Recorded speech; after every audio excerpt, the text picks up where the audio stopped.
Hello friends, आप सभी का स्वागत है हमारे यूट्यूब चैनल विजार्ड क्लासेस पर। अभी जो है हम एक क्लास लेने के लिए जा रहे हैं जो कि काफ़ी इम्पोर्टेंट है। ठीक है, बीपीएससी एग्ज़ाम के लिए जो है ये क्लास काफ़ी इम्पोर्टेंट है। स्टार्ट करते हैं, चाहे वो बीपीएससी टीचर हो या फिर पीसीएस वाला बीपीएससी हो, दोनों के लिए काफ़ी इम्पोर्टेंट है।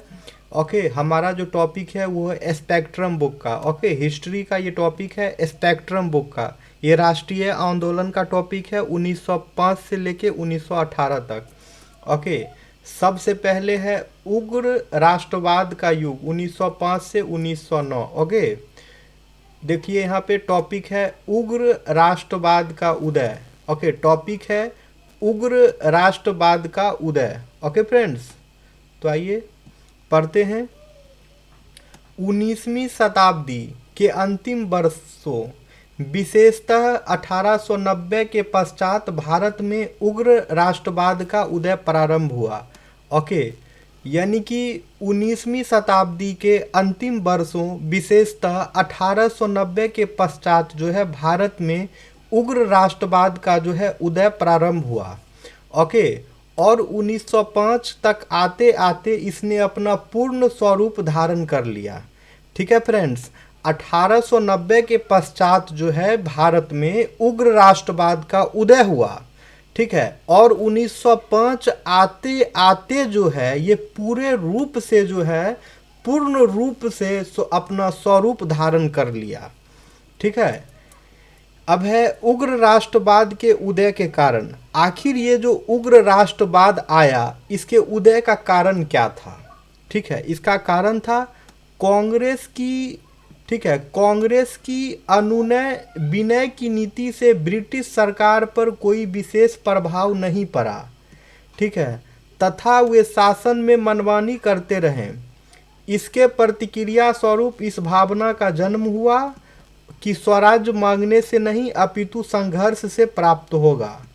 ओके, और संवैधानिक आंदोलन से भारतीयों का विश्वास उठ गया। ठीक है, और संवैधानिक आंदोलन से जो है भारतीयों का विश्वास उठ गया। अतः संघर्ष द्वारा स्वतंत्रता प्राप्त करने की जिस भावना का जन्म हुआ उसे ही उग्र राष्ट्रवाद की भावना कहते हैं। ओके, भारतीय राष्ट्रीय कांग्रेस का एक दल इसी भावना का कट्टर समर्थक था, और भारतीय राष्ट्रीय कांग्रेस का जो है एक दल इसी भावना का कट्टर समर्थक था। इस दल का मत था कि कांग्रेस का ध्येय स्वराज्य होना चाहिए। ठीक है, इस दल का मत था कि कांग्रेस का ध्येय स्वराज्य होना चाहिए जिसे वे आत्मविश्वास या आत्मसमर्पण से प्राप्त करे। ठीक है, यह दल उग्रवादी कहलाया। नेक्स्ट है, जिन तत्वों के कारण उग्र राष्ट्रवाद का जन्म हुआ, ओके, उसमें प्रमुख निम्न अनुसार हैं। पहला, अंग्रेजी राज के सही स्वरूप की पहचान।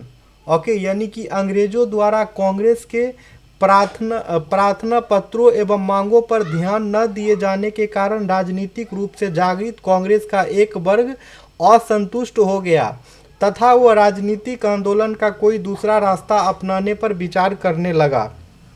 इसका विश्वास था कि स्वशासन ही भारत के विकास एवं आत्मनिर्भरता का मार्ग प्रशस्त करता है।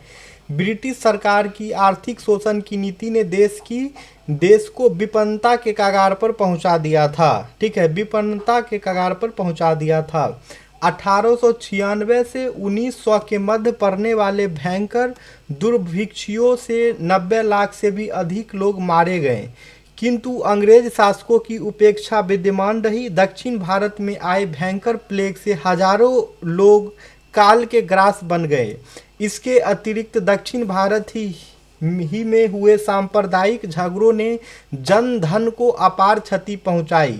इन परिस्थितियों में सरकार की निरंतर उपेक्षा से देशवासियों का प्रशासन से मोह भंग हो गया।